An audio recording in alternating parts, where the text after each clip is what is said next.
Everyone, welcome to Shampriya's activity and welcome to my another blog. তোমাদেরকে অনেক অনেক ভালোবাসা জানিয়ে শুরু করছি আরও একটা নতুন ব্লগ। আজ সকাল থেকে কিন্তু ওয়েদারটা ঠিক এরকমই ছিল, বেশ মেঘ মেঘ আর ফোঁটা ফোঁটা বৃষ্টিও পড়ছিল আমাদের এখানে। তো এই বাইরের পরিবেশটা দেখে বেশ ভালোই লাগলো, কিন্তু চাপা গরমও রয়েছে। তো ব্যাস, আর দেরি করা চলবে না, এইবার তারপরে আমাকে কাজে লেগে পড়তে হবে। আর আজকে সকাল সকাল মাথায় তেল দিতে শুরু করলাম, মানে চুলগুলোতে একটু তেল দিচ্ছি, কারণ আজকে শ্যাম্পু করব। যেদিন আমি শ্যাম্পু করি সেদিন সকাল সকালে আমি মাথায় তেলটা দিয়ে নেওয়ার চেষ্টা করি, তাহলে আমার মনে হয় মানে চুলটা না ভীষণ সফট হয়, খুব নরম থাকে, আর হেয়ার ফলটাও কিন্তু কম হয়।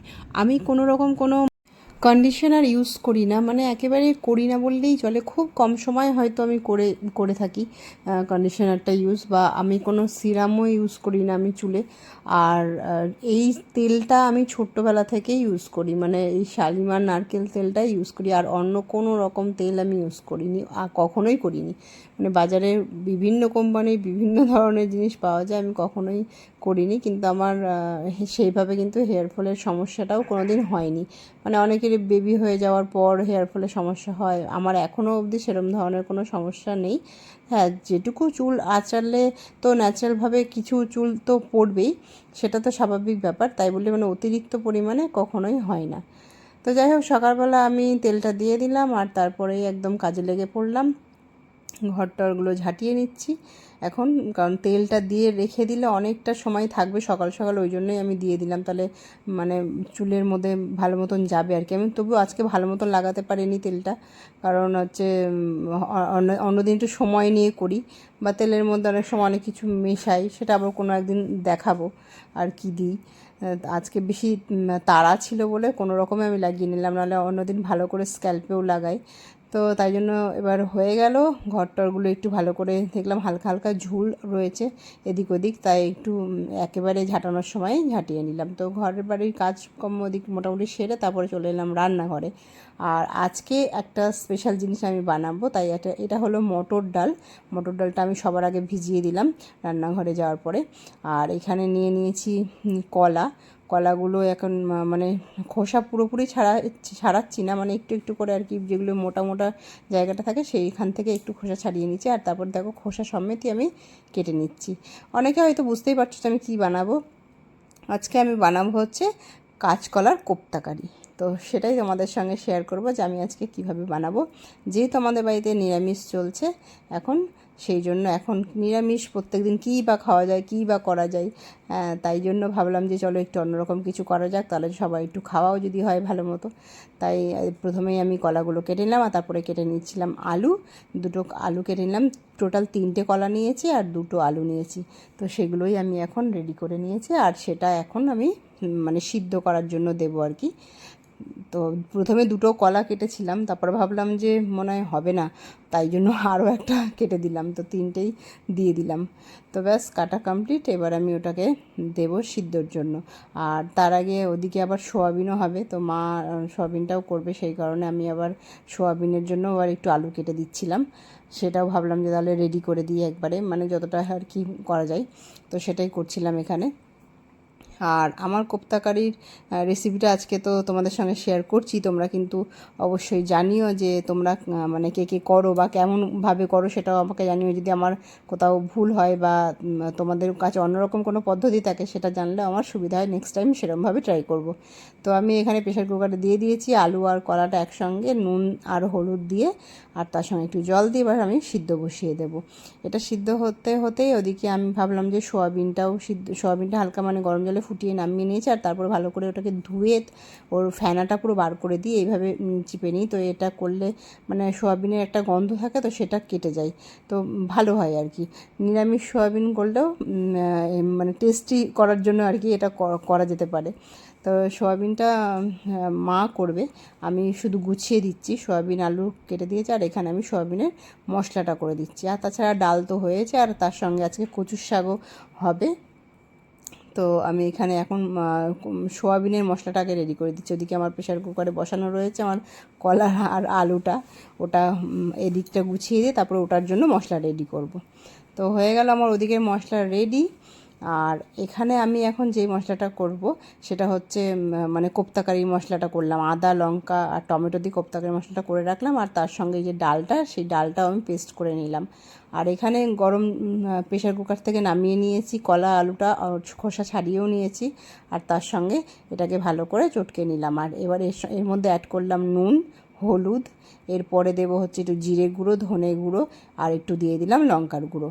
আর যেই ডালটা বেটে রেখেছিলাম সেই ডালটা, আর তার সঙ্গে একটু বেসন অ্যাড করেছিলাম পরে, যেহেতু মানে খুব একটু নরম নরম হয়ে যায় ব্যাপারটা, সেই কারণে একটু বেসন অ্যাড করেছিলাম এটাকে ভালো করে মানে করার জন্য, কোপ্তার আকার দেওয়ার জন্য।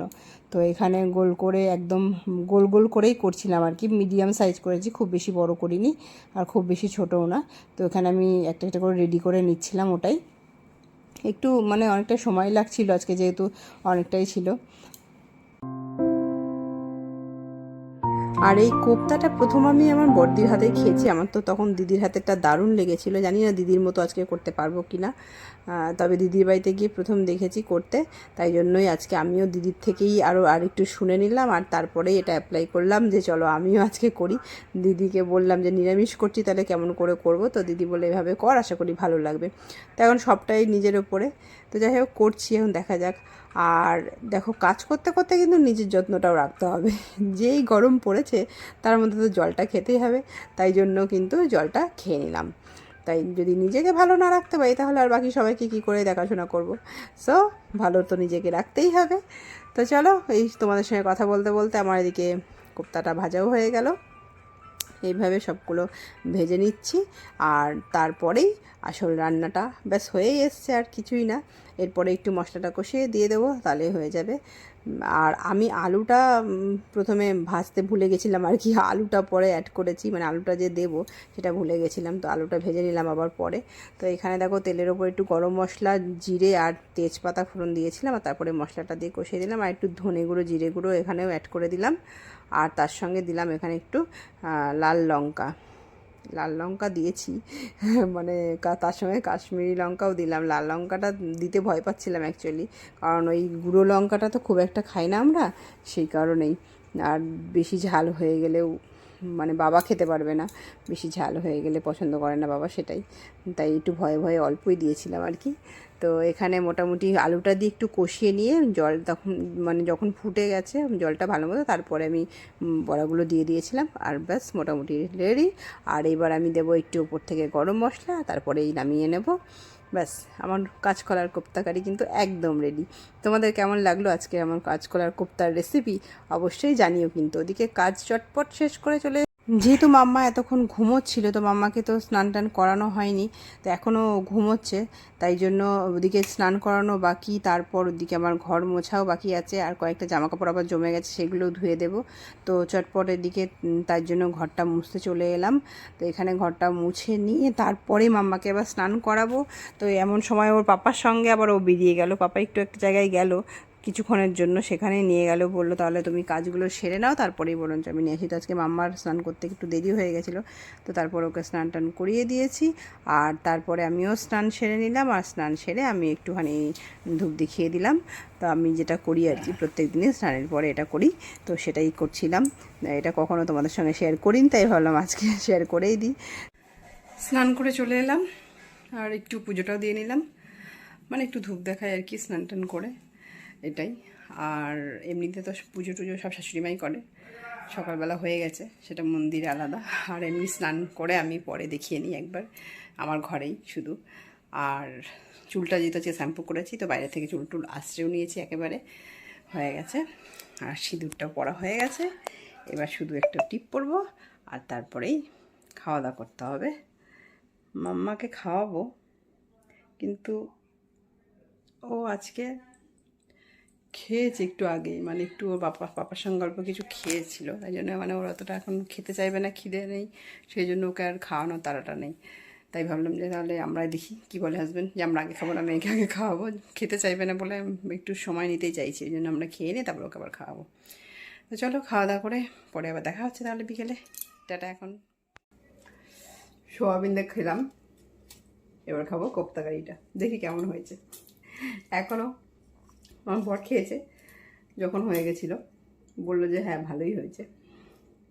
ওর তো এমনিতে জ্বর, মুখে খুব একটা সব কিছু ভালো লাগছে না, কিন্তু এটা খেয়ে বললো ভালো হয়েছে। চলো যা, ভেঙেই গেল তুলতে গিয়ে, এত নরম হয়ে গেছে তুলে।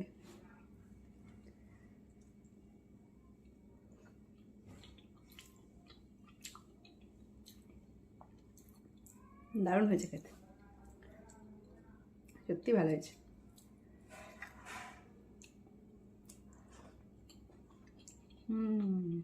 খাওয়া দাওয়া তো কমপ্লিট হয়ে গেল, তারপরে রেস্ট নিয়েছিলাম, মাম্মা একটু ঘুমিয়ে গেছিলো। তারপরে হঠাৎ ঘুম ভাঙাতে ওর পাপা সোজা ওকে নিয়ে চলে গেছে মাঠে। আর মাঠে গিয়ে এই সমস্ত হয়েছে, সেটা আমাকে বাড়িতে এনে দেখানো হলো আর কি, যে মাম্মা কী করেছে। তো পাপা আর তার মেয়ে মিলে আজকে খেলেছে ক্রিকেট।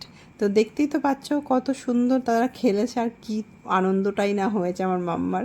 তার তো এইগুলো পেলে খুব ভালোই হয়, কারণ বাইরে থাকতে পারছে, ঘরে তাকে ঘুমোতে হচ্ছে না। আর কি খুশি, একদম খেলে ক্লান্ত হয়ে তারপর সন্ধ্যের আগে আগে ম্যাডাম বাড়ি এসছেন তার পাপা। তো দুপুরবেলা যেহেতু মাম্মাও চলে গেছে, আর তারপরে আমার অনেকটা দেরিও হয়ে গেছিলো, তাই জন্য আমি আর ঘুমোলাম না। তো না ঘুমিয়ে বিকেল উঠে সমস্ত কাজ কমপ্লিট করে নিলাম। আর তারপরেই সন্ধ্যাবেলা এদিকে আমি বাবার জন্য রেডি করে নিয়েছিলাম আম তেল দিয়ে মুড়ি, এদিকে চা। আর আমাদের চাটাও আমরা একবার রেডি করে নিয়েছি, কিন্তু মায়ের জন্য আজকে চা নেই, কারণ মায়ের আজকে একাদশী। আর সঙ্গে মেয়ের খাবারও আমি রেডি করে নিলাম। তো এইরকমই সব মিলিয়ে আজকে মোটামুটি আমার দিনটা ভালোই গেছে, আর এরকমই কেটে গেল। তো তোমাদের আজকের ব্লগটা কেমন লাগলো অবশ্যই জানিও, ভালো লাগলে অবশ্যই একটা লাইক করে দিও, আর আমার চ্যানেলে নতুন হলে সাবস্ক্রাইব করতে কিন্তু একদম ভুলো না। তাহলে দেখা হচ্ছে নতুন কোনো আরও একটা ব্লগে, ততক্ষণ সবাই ভালো থেকো, সুস্থ থেকো, সাবধানে থেকো, টাটা, বাই বাই।